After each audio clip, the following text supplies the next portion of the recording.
Selamat pagi Bapak, perkenalkan saya Nomi Andrea Ninggolan dari KKN Fakultas Mercubuana Yogyakarta.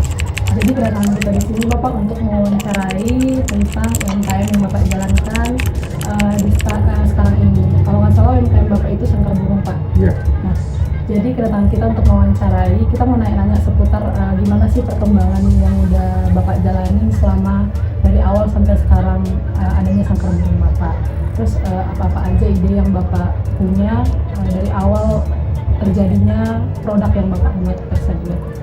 Yang mau saya tanyakan adalah apa sih Pak inspirasi Bapak yang pertama kali untuk membuat produk Sangkar Burung ini Pak? Sebenarnya dulu itu kan awal mulanya tujuannya untuk ekonomi keluarga, tapi kesininya saya sama teman-teman itu untuk mengangkat wilayah Padukan Semarang Selatan agar bisa lebih dikenal wilayah lainnya. Terus untuk ini Pak, bahan-bahannya itu apakah Bapak ngambil bahan dari luar atau menggunakan bahan-bahan yang ada di sekitaran desa ini Pak? Sebagian datangkan dari daerah Sukoharjo seperti rotan gitu kan, ambilnya dari Sukoharjo. Cuma kalau bambu-bambu dari sekitar sini. Sekitar sini gitu. Terus untuk sampai di titik sekarang ini kan Pak punya proses yang cukup panjang tuh, pasti ada naik turunnya gitu, ada saatnya kayak laris banyak, ada juga saatnya kayak nggak ada pemasukan gitu Pak. Saya pengen tahu Pak, kira-kira proses apa aja sih Pak yang udah Bapak laluin selama menjalankan produk Sangkar Burung ini? Banyak sih Mbak itu. Bisa bantu diceritakan Pak? Sebenarnya gini, untuk proses turunan Sangkar Burung ini kan kita menikmati hasil yang mungkin maksimal itu kan ketika di musim kemarau. Tapi ketika di musim penghujan itu kita memang agak keras sih, karena ya kemungkinan dari pihak pembeli itu pun juga mau kesininya juga berhalangan hujan gitu. Tapi untuk saat ini kita itu ada kerjasama dengan teman-teman yang tidak membuat sangkar. Jadi enaknya di situ kita cuma lewat HP, lewat WhatsApp, ada yang lihat tanya, mereka ikut masarin gitu, enaknya gitu. Terus Pak untuk ini kayak untuk membuat sangkar burung itu kan Pak agak lumayan ribet ya. Kalau dari aku lihat sistemnya, terus dari model-model yang Bapak buat juga nggak satu dua gitu, ada beberapa model. Nah untuk proses pembuatannya itu Pak kira-kira makan waktu berapa lama ya Pak? Sebenarnya untuk lama enggaknya itu tergantung model, jenis apa bentuk sangkarnya itu. Kalau yang sederhana aja cepat. Cuma kalau yang agak rumit ya memang kita butuhkan waktu yang agak lama gitu. Seperti anyaman, seperti model apa saja. Kita kan kadang kalau dapat inspirasi lihat apa gitu kita buat kalau kita buat sangkar kira-kira pantas enggak ya kan gitu. Terus untuk ini Pak, kan kalau misalnya sistem penjualan kan Pak ada yang dia Bapak buat sendiri langsung jual, atau Bapak menunggu dari konsumennya itu pengen modelnya seperti apa baru Bapak buatkan? Ya itu tergantungan. Kalau yang model ombyoan itu kita buat terus, tapi untuk yang model-model itu kita nunggu pesanan. Biasanya permintaan dari konsumen. Terus Pak untuk biaya penjualannya yang kayak Bapak buat sendiri sama permintaan konsumen itu berarti relatif jauh apa masih di atas rata-rata Pak? Ya di atas rata-rata. Di atas rata-rata masih bisa diterima gitu. Iya. Nah terus kalau ini Pak untuk produk sangkar burung ini sendiri kira-kira udah berapa lama ya Pak awal mulanya itu mulai dari kapan Pak? Sejak 2020 kalau nggak salah. 20 awal COVID. Iya, Iya. waktu itu kita kan mau kerja kan bingung. Terus ada alternatif dari lihat-lihat di Banjar. Itu ada yang buat ini dari wilayah sebelah utara Semanu ini kan ada yang kompleks buat sangkar burung, kita main ke sana. Kita cuma lihat gimana prosesnya, apa yang pertama kali kita butuhkan, kita siapkan, kita buat. Jadi kita memang nggak secara khusus kita belajar dari mereka, enggak. Itu memang inisiatif atau memang kerjasama dengan teman-teman sendiri. Lumayan juga Iya. ya Pak, perjalanannya dari 2020 sampai 2024 ini rumah produk sangkar Iya. burungnya itu ya Pak. Kayak naik turunnya itu Iya. ya udah dilewatin lah Pak, bisa Iya. sampai ke titik ini.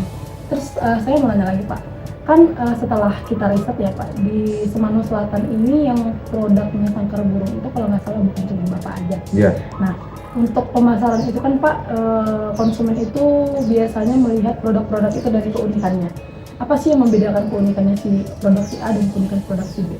Nah, yang mau saya tanyakan adalah bagaimana sih Pak cara Bapak membedakan produk yang Bapak buat sendiri dengan produk yang lain supaya diminati oleh konsumen, gitu Pak?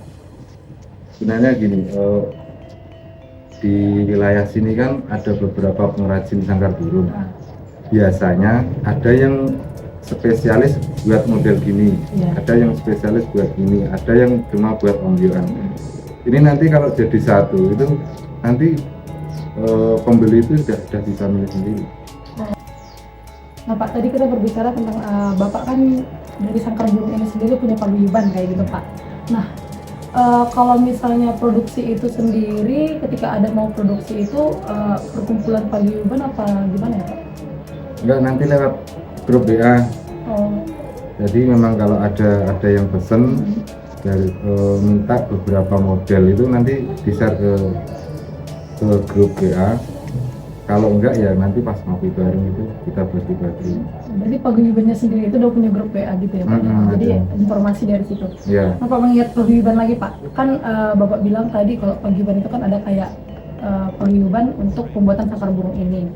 Nah, untuk pengambilan produknya itu bisa jadi dari paguyuban itu ngambil sama-sama atau ngambil barang sendiri-sendiri juga Pak?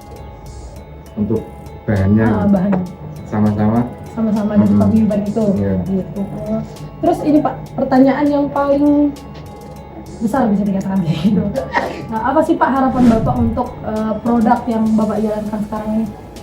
Ke depannya itu gimana Pak? Yang jelas gini,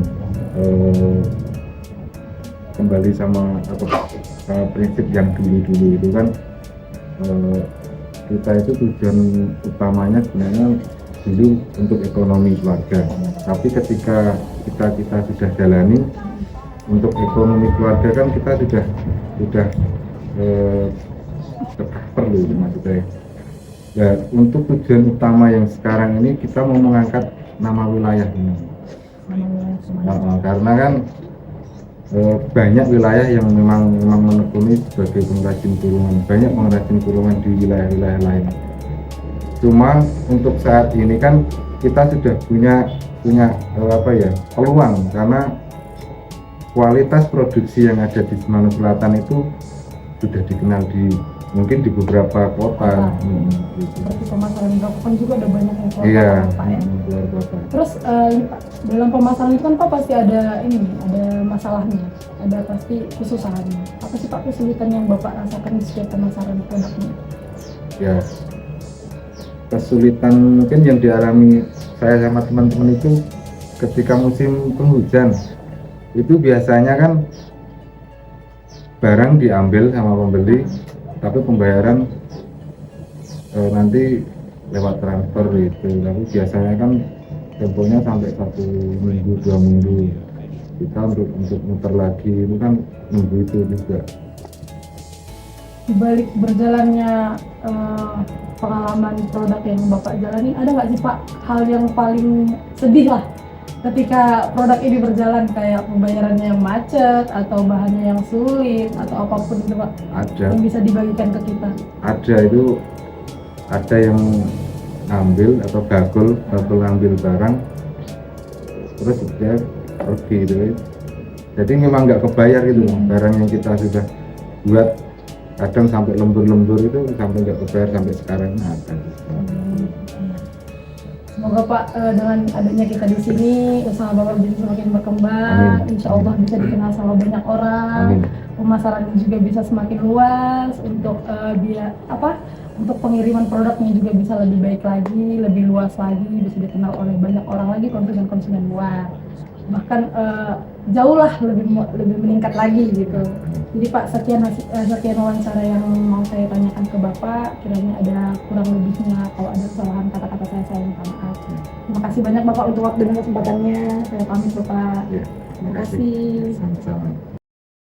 1. Untuk pemesanan sangkar burung dan keset, silakan hubungi di nomor bawah ini ya. Oke.